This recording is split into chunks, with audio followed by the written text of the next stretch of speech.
Welcome everybody. Today's video is a continuation of last lecture on the topic of binomial coefficients. So in the case that you haven't watched the last video, so please watch it first. And basically today we start the discussion of the meaning of the binomial coefficients and concrete situations and real life. So first of all, please note that essentially speaking, the notation we have been talking about in the last video, it represents that that's the number of combinations to choose R objects from a total of N objects, and that's basically the meaning of this notation. So please read it again, and we're going to the first example of today. So please look at this problem. Given 4 integers, so what are the total number of combinations you can get if you're going to choose R integers? So based on my previous definition of the binomial coefficient, you should be able to answer that. The answer should be exactly 4 choose 2 here, and this number, as I've done in the last video as a simple calculation, is the same as by definition 4 factorial over 2 factorial times 4 minus 2 factorial, and the answer is 6.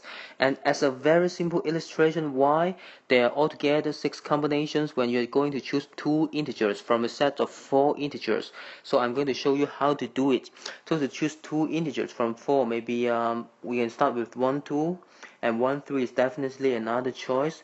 1 4, and then maybe 2 4, 2 3, and 3 4.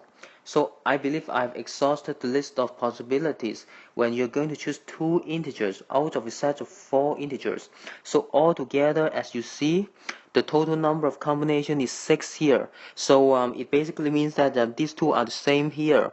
And so just a note for all of you here.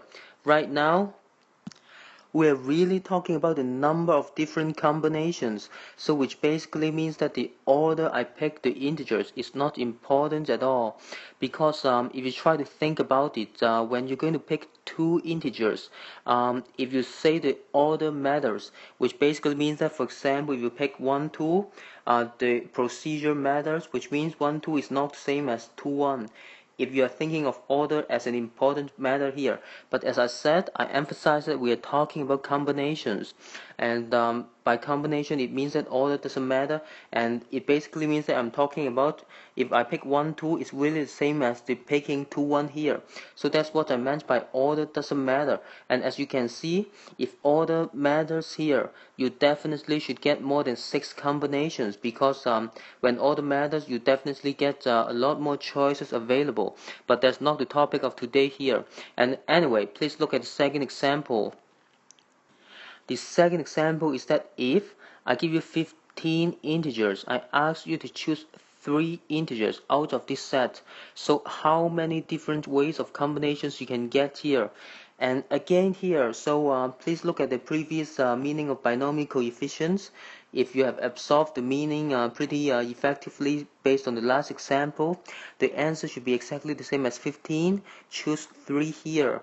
And this problem, please note that if you're going to count it one by one, it's gonna take a lot more time, because basically you're counting from a big set of numbers.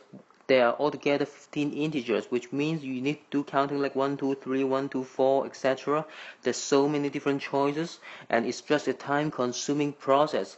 But if you understand the meaning of binomial coefficient well, you should be able to get the total number of combinations by using the binomial coefficient, which is the same as basically this calculation here. So please try to do the calculation yourself, and you should be able to get the answer 455 here.